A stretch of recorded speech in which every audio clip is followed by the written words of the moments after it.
To enhance the graphics settings on your PlayStation 5, follow these straightforward steps. Adjusting these settings can lead to a better gaming experience with improved visuals. Step 1. Access the settings menu. Navigate to the home screen of your PlayStation 5, then scroll up to the gear icon in the top right corner to enter the settings menu.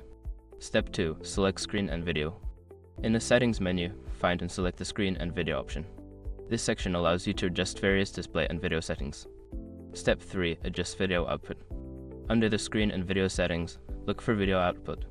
Here, you can change the resolution and HDR settings to optimize graphics according to your display capabilities. Step 4. Enable performance mode. If available, go to Game Presets in the settings menu and select Performance mode. This mode prioritizes frame rate and can enhance the overall gaming experience, especially in action-packed games. Step 5. Update system software. Finally, ensure your PS5 is running the latest system software.